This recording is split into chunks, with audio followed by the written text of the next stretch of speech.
حیات الصحابہ۔ ٹاپک: حضور صلی اللہ علیہ وسلم کا اہل نجران کے نام خط۔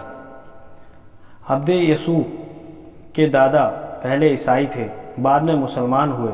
وہ بیان کرتے ہیں کہ سورہ تاسین سلیمان یعنی سورہ نمل کے نازل ہونے سے پہلے حضور صلی اللہ علیہ وسلم نے اہل نجران کو خط لکھا تھا۔ مطلب یہ ہے کہ اس صورت میں بسم اللہ الرحمن الرحیم کا ذکر ہے، اس لیے اس صورت کے نازل ہونے کے بعد حضور صلی اللہ علیہ وسلم اپنے خطوں کو شروع میں بسم اللہ الرحمن الرحیم لکھنے لگ گئے۔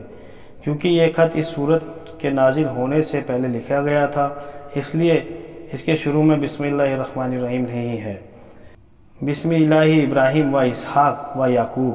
حضرت ابراہیم اور حضرت اسحاق اور حضرت یعقوب علیہ السلام کے پروردگار کے نام سے شروع کرتا ہوں۔ اللہ کے نبی اور اس کے رسول محمد صلی اللہ علیہ وسلم کی جانب سے نجران کے پادری، نجران والوں کے نام: تم سلامتی میں رہو۔ میں تمہارے سامنے حضرت ابراہیم علیہ السلام، حضرت اسحاق اور حضرت یعقوب کے معبود کی تعریف بیان کرتا ہوں۔ میں تمہیں اس بات کی گواہی دیتا ہوں کہ بندوں کی عبادت چھوڑ کر اللہ کی عبادت اختیار کرو، بندوں کی دوستی چھوڑ کر اللہ کی دوستی کرو۔ اگر تم میری اس دعوت کو نہ مانو پھر جزیہ ادا کرو، اگر تم جزیے سے بھی انکار کرتے ہو پھر میری طرف سے تمہارے لیے اعلان جنگ ہے۔ والسلام۔ جب پادری کو حضور صلی اللہ علیہ وسلم کا یہ خط ملا، اس نے پڑھا، وہ ایک دم گھبرا گیا، بہت زیادہ خوف زدہ ہو گیا۔ اس نے اہل نجران میں سے ایک آدمی کو بلایا جس کا نام شرحبیل بن وداع تھا۔ وہ قبیلہ ہمدان کا تھا۔ کسی بھی مشکل کے پیش ہونے پر اس سے پہلے کسی کو نہیں بلایا جاتا تھا، یہاں تک کہ اہم، سید اور عاقب کو بھی اس سے پہلے نہیں بلایا جاتا تھا۔ شرحبیل کے آنے پر پادری نے اس کو حضور صلی اللہ علیہ وسلم کا خط دیا۔ اس نے غور سے خط پڑھا۔ پادری نے پوچھا، اے ابو مریم، اس خط کے بارے میں تمہاری کیا رائے ہے؟ تو اس نے کہا کہ اللہ تعالیٰ نے حضرت ابراہیم علیہ السلام سے حضرت اسماعیل علیہ السلام کی اولاد میں نبی بھیجنے کا جو وعدہ کر رکھا ہے وہ آپ جانتے ہیں کہ اس لیے ہو سکتا ہے وہ آدمی وہی نبی ہے۔ میں نبوت کے معاملے میں کوئی رائے نہیں دے سکتا۔ اگر دنیا کو کوئی معاملہ ہوتا تو میں آپ کو سوچ سمجھ کر اپنا مشورہ پیش کرتا۔ پادری نے شرحبیل سے کہا کہ ایک طرف ہو کر بیٹھ جاؤ۔ شرحبیل ایک کونے میں بیٹھ گیا۔ پھر پادری نے آدمی بھیج کر اہل نجران میں سے ایک آدمی کو بلایا جس کا نام عبداللہ بن شرحبیل تھا اور وہ قبیلہ حمیر کی جی اصحاب شاخ میں سے تھا۔ پادری نے اسے خط پڑھنے کے لیے دیا۔ اس خط کے بارے میں اس کی کیا رائے پوچھی۔ اس نے بھی شرحبیل جیسا جواب دیا۔ اس سے پادری نے کہا ایک طرف بیٹھ جاؤ۔ وہ ایک کونے میں بیٹھ گیا۔ پھر پادری نے آدمی بھیج کر اہل نجران میں سے ایک آدمی کو بلایا جس کا نام زبار بن فیض تھا۔ وہ قبیلہ بنو حارث بن کعب کی شاخ بنو حماس میں سے تھا۔ اسے بھی پڑھنے کے لیے خط دیا۔ اس خط کے بارے میں اس کی رائے پوچھی۔ اس نے بھی شرحبیل اور عبداللہ جیسا جواب دیا۔ پادری کے کہنے پر وہ بھی کونے میں بیٹھ گیا۔ جب ان سب نے اس بارے میں اپنی رائے دی تو پادری کے حکم دینے پر گھنٹا بجایا گیا، گرجا گھروں میں آگ روشن کی گئی، ٹاٹ کے جھنڈے بلند کیے گئے۔ دن میں جب گھبراہٹ کی بات پیش آتی وہ لوگ ایسی ہی کیا کرتے تھے۔ اگر رات کو گھبراہٹ کی بات پیش آتی صرف گھنٹا بجاتے، گرجا گھروں میں آگ روشن کرتے۔ جب گھنٹا بجایا گیا، ٹاٹ کے جھنڈے بلند کیے گئے تو وادی کے تمام اوپر نیچے کے رہنے والے جمع ہو گئے۔ وہ وادی اتنی لمبی تھی کہ تیز سوار اسے ایک دن میں طے کرے۔ اس میں 73 بستیاں اور 1,20,000 جنگجو جوان تھے۔ پادری نے ان سب کو حضور صلی اللہ علیہ وسلم کا خط پڑھ کر سنایا۔ ان سے اس بات کے بارے میں رائے پوچھی تو ان کے تمام اہل شورا نے یہ رائے دی کہ شرحبیل بن وداع ہمدانی اور عبداللہ بن شرحبیل اسبی اور جبار بن فیض حارثی کو حضور صلی اللہ علیہ وسلم کے پاس بھیج دیا جائے اور تینوں حضور صلی اللہ علیہ وسلم کے تمام حالات معلوم کر آئے۔ اس لیے ان تینوں کی جماعت گئی۔ جب یہ آدمی پہنچے، انہوں نے اپنے سفر کے کپڑے اتار دیے، یمن کے بنے ہوئے مجین لمبے چوڑے جوڑے پہن لیے جو زمین پر گھچٹ رہے تھے، ہاتھوں میں سونے کی انگوٹھیاں پہن لیں۔ پھر آپ کی خدمت میں حاضر ہو کر سلام کیا، لیکن آپ نے ان کے سلام کا جواب نہ دیا۔ وہ لوگ دن بھر حضور صلی اللہ علیہ وسلم سے گفتگو کا موقع تلاش کرتے رہے، لیکن آپ صلی اللہ علیہ وسلم نے ان سے کچھ گفتگو نہ فرمائی۔ انہوں نے وہ جوڑے اور سونے کی انگوٹھیاں پہنی ہوئی تھی۔ پھر وہ تینوں حضرت عثمان بن عفان، حضرت عبد الرحمن بن عوف رضی اللہ عنہ کی تلاش میں چلے۔ ان لوگوں کی ان دونوں حضرات سے جان پہچان تھی۔ وہ دونوں حضرات مہاجرین اور انصار کی ایک مجلس میں ملے۔ ان لوگوں نے کہا، اے عثمان، اے عبد الرحمن، تمہارے نبی نے ہمیں خط لکھا جس کی وجہ سے ہم یہاں آئے۔ ہم نے ان کی خدمت میں جا کر سلام کیا، لیکن انہوں نے اس سلام کا جواب نہ دیا۔ دن بھر ہم ان سے گفتگو کا موقع تلاش کرتے رہے، لیکن انہوں نے ہمیں کوئی موقع نہ دیا۔ ہم تو اب تھک گئے ہیں، آپ دونوں کا قائل ہے، کیا اب ہم واپس چلے جائیں؟ حضرت علی رضی اللہ تعالیٰ عنہ بھی اسی مجلس میں موجود تھے۔ ان دونوں حضرات نے حضرت علی سے فرمایا، اے ابو الحسن، ان لوگوں کے بارے میں آپ کی کیا رائے ہے؟ جو حضرت علی رضی اللہ تعالیٰ عنہ نے ان دونوں حضرات سے فرمایا، میرا خیال یہ ہے کہ یہ لوگ اپنے یہ جوڑے انگوٹھیاں اتار دیں، اپنے سفر والے کپڑے پہن لیں، پھر حضور صلی اللہ علیہ وسلم کی خدمت میں جائیں۔ ان لوگوں نے ایسا ہی کیا، خدمت میں حاضر ہو کر سلام کیا تو آپ صلی اللہ علیہ وسلم نے ان کے سلام کا جواب دیا۔ پھر آپ صلی اللہ علیہ وسلم نے فرمایا، اس ذات کی قسم جس نے مجھے حق دے کر بھیجا ہے، یہ لوگ جب پہلی بار میرے پاس آئے تھے تو ابلیس بھی ان کے ساتھ تھا۔ پھر حضور صلی اللہ علیہ وسلم نے ان سے حالات پوچھے، حضور صلی اللہ علیہ وسلم سے اپنے سوالات کیے۔ اسی طرح سوالات کا سلسلہ چلتا رہا، یہاں تک کہ انہوں نے حضور صلی اللہ علیہ وسلم سے یہ پوچھا کہ آپ عیسیٰ علیہ السلام کے بارے میں کیا فرماتے ہیں، کیونکہ ہم عیسائی ہیں، ہم اپنی قوم کے واپس جائیں گے۔ اگر آپ نبی ہیں تو ہماری خوشی اس میں ہے کہ ہم حضرت عیسیٰ علیہ السلام کے بارے میں آپ کے خیالات سن کر جائیں۔ آپ نے فرمایا، آج تو میرے پاس ان کے بارے میں کچھ زیادہ معلومات نہیں ہے، آج تم لوگ ٹھہر جاؤ، میرا رب عیسیٰ علیہ السلام کے بارے میں جو کچھ بتائے گا تو میں اس کی خبر کر دوں گا۔ اگلے دن صبح کو اللہ تعالیٰ نے ایک آیت نازل فرمائی۔ ترجمہ: بے شک عیسیٰ علیہ السلام کی مثال اللہ کے نزدیک جیسے مثال آدم کی، بنایا اسے مٹی سے، پھر کہا اس کو کہ ہو جا، وہ ہو گیا۔ حق وہ ہے جو تیرا رب کہے، پھر تو مت رہ شک لانے والوں سے۔ پھر جو کوئی جھگڑا کرے تو اس سے اس قصے میں بعد اس کے کہ آ چکی تیرے پاس خبر سچی، تو کہہ دے، آؤ بلائیں ہم اپنے بیٹے اور تمہارے بیٹے، اور اپنی عورتیں اور تمہاری عورتیں، اور اپنی جان اور تمہاری جان، پھر التجا کر ہم سب، اور لعنت کریں اللہ کی ان پر جو جھوٹے ہیں۔ حضور صلی اللہ علیہ وسلم نے ان کو یہ آیتیں سنائی، لیکن اس آیت کو سن کر انہوں نے ان کو ماننے سے انکار کر دیا، محاولے کے لیے تیار ہو گئے۔ اس لیے اگلے روز حضور صلی اللہ علیہ وسلم محاولے کے لیے تشریف لائے۔ اپنی چادر میں حضرت حسن اور حضرت حسین رضی اللہ تعالیٰ عنہ کو لپیٹے ہوئے تھے۔ حضرت فاطمہ رضی اللہ تعالیٰ عنہ آپ کے پیچھے پیچھے چل رہی تھی۔ اس دن آپ کی بہت سی بیویاں تھیں۔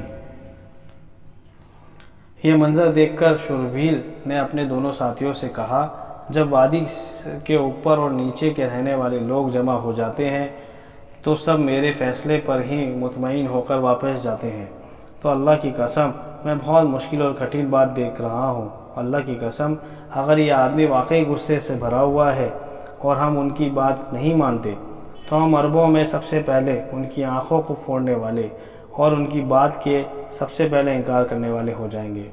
پھر ان کے اور ان کے ساتھیوں کے دلوں میں ہمارا خیال اس وقت تک نہیں نکلے گا، یعنی ان کا غصہ اس وقت تک ٹھنڈا نہیں پڑے گا جب تک یہ ہمیں جڑ سے ختم نہ اکھاڑ دیتے۔ ہم عربوں میں ان کے سب سے قریبی پڑوسی ہیں، اور اگر یہ آدمی واقعی نبی ہے اور رسول ہے، ہم نے ان سے محاولہ کر لیا ہے، دنیا کے ہم تمام عیسائی ہلاک ہو جائیں گے، ہم میں سے کسی کا بال و ناخن تک نہیں بچے گا۔ تو شرحبیل کے دونوں ساتھیوں نے کہا، اے ابو مریم، تو پھر تمہارا کیا خیال ہے؟ شرحبیل نے کہا، میرا خیال یہ ہے کہ میں ان کو حاکم بنا لیتا ہوں، کیونکہ میں دیکھ رہا ہوں کہ ایسے انسان ہیں جو کبھی بھی بیجا شرط نہیں لگائیں گے۔ ان لوگوں نے کہا، اچھا تم جیسے مناسب سمجھو۔ شرحبیل حضور صلی اللہ علیہ وسلم کی خدمت میں ملاقات کے لیے گیا۔ اس نے حضور صلی اللہ علیہ وسلم سے عرض کیا، محاولے سے بہتر ایک بات میری سمجھ آئی ہے۔ آپ نے فرمایا، وہ کیا ہے؟ اس نے کہا، ہم آپ سے صلح کر لیتے ہیں، آپ رات بھر سوچ کر کل صبح ہمیں اپنی شرطیں بتا دیں، آپ جو بھی شرطیں لگائیں گے ہمیں منظور ہے۔ آپ نے فرمایا، ہو سکتا ہے کہ تمہاری قوم کے لوگ تمہاری مخالفت کریں، یوں صلح کرنے پر تم پر اعتراض کریں۔ شرحبیل نے کہا، آپ صلی اللہ علیہ وسلم میرے ان دونوں ساتھیوں سے پوچھ لیں، آپ صلی اللہ علیہ وسلم نے ان دونوں سے پوچھا تو ان دونوں نے کہا کہ ہماری وادی کے تمام لوگ شورحبیل کے فیصلے کو دل و جان سے مان لیتے ہیں۔ حضور صلی اللہ علیہ وسلم واپس تشریف لے گئے، ان سے مباہلہ نہ فرمایا۔ اگلے دن وہ تینوں حضور صلی اللہ علیہ وسلم کی خدمت میں حاضر ہوئے۔ حضور صلی اللہ علیہ وسلم نے ان کو یہ خط لکھ کر دیا: بسم اللہ الرحمن الرحیم۔ یہ وہ معاہدہ ہے جو اللہ کے نبی محمد صلی اللہ علیہ وسلم کے نذران والوں کے بارے میں لکھا ہے کہ محمد صلی اللہ علیہ وسلم کا ان کے بارے میں یہ فیصلہ ہے کہ تمام پھل، سونا چاندی، غلام وغیرہ سب نذران والوں کے پاس رہیں گے۔ یہ محمد صلی اللہ علیہ وسلم کی طرف سے ان پر فضل و احسان ہے۔ اس کے بدلے میں وہ 2000 جوڑے دیا کریں گے، 1000 جوڑے رجب میں، 1000 سفر میں، اور باقی تمام شرطیں بھی ذکر کی۔ البدایہ بھاگ 5 پیج نمبر 55 میں اس کے بعد یہ مضمون ہے کہ حضرت ابو سفیان بن حرب، حضرت گلین بن عمرو بنی نرس کہ حضرت مالک بن عوف اور ارکب بن حابس حنجلی اور حضرت مغیرہ رضی اللہ تعالیٰ عنہ اس معاہدے پر گواہ بنے۔ آپ صلی اللہ علیہ وسلم نے یہ معاہدہ لکھوایا۔ معاہدہ نامہ لے کر وہ نذران کو واپس چل پڑے۔ جب یہ لوگ نذران پہنچے تو پادری کے پاس اس کا ماں آیا چچا آزاد بھائی موجود تھا، جس کا نام بشیر بن معاویہ اور جس کی کنیت ابو علقمہ تھی۔ ان لوگوں نے حضور صلی اللہ علیہ وسلم کو معاہدہ نامہ اس پادری کو دیا۔ وہ پادری اس کا بھائی ابو علقمہ دونوں سواری پر جا رہے تھے۔ پادری حضور صلی اللہ علیہ وسلم کو معاہدہ نامہ پڑھ رہا تھا۔ اتنے میں بشیر کی اونٹنی ٹھوکر کھا کر منہ کے بل گری۔ بشیر بھی گر گیا۔ اس نے حضور صلی اللہ علیہ وسلم کا صاف نام لے کر حضور صلی اللہ علیہ وسلم کے لیے ہلاکت کی بد دعا کی۔ اس میں اشارے یا کنائے سے کام نہیں کیا۔ اس پر پادری نے اس سے کہا: اللہ کی قسم، تم نے ایک نبی رسول کی ہلاکت کی بد دعا کی ہے۔ اس جملے سے متاثر ہو کر بشیر نے پادری سے کہا: اگر وہ واقعی نبی و رسول ہے تو پھر میں اللہ کے رسول کی خدمت میں حاضر ہونے سے پہلے اپنی اونٹ کے کجاوے کی کوئی بھی گرہ نہیں کھولوں گا۔ اس لیے بشیر نے اپنی اونٹنی کا منہ مدینے کی طرف موڑ دیا۔ پادری نے بھی اپنی اونٹنی ان کی طرف موڑ دی۔ اس سے کہا: ذرا میری بات سمجھ تو لو۔ میں نے یہ بات ڈرتے ڈرتے پھر اس لیے کہہ دی تاکہ میری طرف سے عربوں کو یہ بات پہنچ جائے کہ ہم نے آپ کے حق ہونے کا موقع مان لیا ہے، یا ہم نے آپ کی آواز نبوت کے دعوے کو قبول کر لیا ہے، یا ہم نے عاجز ہو کر آپ کی بات کا اقرار کر لیا ہے، جس کا تمام عربوں نے بھی اقرار نہیں کیا۔ حالانکہ ہم عربوں میں زیادہ عزت والے، زیادہ گھروں والے، یعنی زیادہ آبادی والے ہیں۔ بشیر نے اس سے کہا کہ نہیں نہیں، اللہ کی قسم، جو بات تم اب کہہ رہے ہو میں اسے کبھی نہیں مانوں گا۔ اس کے بعد بشیر نے اپنی اونٹنی کی رفتار تیز کر کے اسے مارا۔ پادری کو پیٹھ پیچھے چھوڑ گئے اور وہ شعر پڑھتے جاتے تھے۔ ترجمہ: اے اللہ کے رسول، میری یہ اونٹنی آپ ہی کی طرف چل رہی ہے۔ اس کی پیٹی تیز چلنے کی وجہ سے خوب ہل رہی ہے۔ اس کے پیٹ میں اس کا بچہ ٹیڑھا پھڑا ہوا ہے، اور اس کا دین یعنی اس کے سوار کا دین نصارہ کے دین سے الگ ہو چکا ہے۔ چنانچہ بشیر حضور صلی اللہ علیہ وسلم کی خدمت میں پہنچ کر مسلمان ہو گئے۔ پھر زندگی بھر حضور صلی اللہ علیہ وسلم کے ساتھ رہے، یہاں تک کہ غزوے میں وہ شہید ہو گئے۔ بہرحال وہ 3 آدمیوں کا وفد نجران کے علاقے میں پہنچا۔ پھر وہ وفد ابن ابی شمر جبیدی راہب پادری کے پاس گئے، جو کہ اپنے گرجے کے اوپر کمرے میں تھا۔ وفد نے اسے یہ بتایا کہ تہامہ میں ایک نبی بھیجے گئے ہیں۔ پھر انہوں نے اس راہب کو اپنے سفر کی کارگزاری سنائی۔ وہ حضور صلی اللہ علیہ وسلم کی خدمت میں پیش ہوئے۔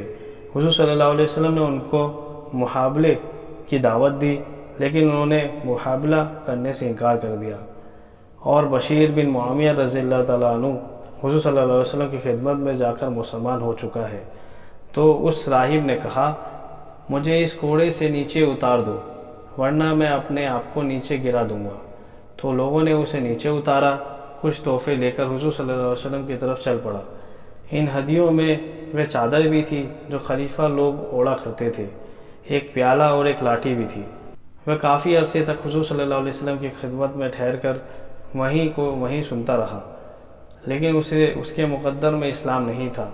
جلد واپس آنے کا وعدہ کر کے اپنی قوم کی طرف چل گیا۔ لیکن حضور صلی اللہ علیہ وسلم کی خدمت میں واپس آنا بھی اس کے مقدر میں نہیں تھا، یہاں تک کہ حضور صلی اللہ علیہ وسلم کا انتقال ہو گیا۔ ابو الحارث پادری سید اور عاقب اور اپنی قوم کے نمایاں لوگوں کو حضور صلی اللہ علیہ وسلم کی خدمت میں آیا۔ یہ سب لوگ وہاں ٹھہر کر آسمان سے اترنے والے قرآن اور سنتے رہے۔ حضور صلی اللہ علیہ وسلم نے نذران کے اس پادری کے لیے اور دوسرے پادری کے لیے یہ تحریر لکھ دی۔ بسم اللہ الرحمن الرحیم۔ اللہ کے نبی محمد صلی اللہ علیہ وسلم کی طرف سے یہ تحریر ابو الحارث پادری اور نذران کے دوسرے پادریوں، کہانیوں اور راہبیوں کے لیے۔ تھوڑی یا زیادہ جتنی چیزیں ان کے قبضے میں ہیں وہ سب انہی کے پاس رہیں گی۔ ان سب کو اللہ اور اللہ کے رسول نے اپنی پناہ میں لے لیا ہے۔ کسی پادری، راہب، کاہن کو ان کے منصب سے نہیں ہٹایا جائے گا۔ ان کے حقوق، ان کے اقتدار، ان کے عہدوں کو نہیں چھینا جائے گا۔ اللہ اور اللہ کے رسول یہ پناہ اس وقت تک ہے جب تک کہ یہ ٹھیک ٹھیک چلیں، لوگوں کے ساتھ خیر خواہی کرتے رہیں، نہ ان پر ظلم کیا جائے گا نہ یہ کسی پر ظلم کریں۔ حضرت مغیرہ بن شعبہ نے یہ تحریر لکھی تھی۔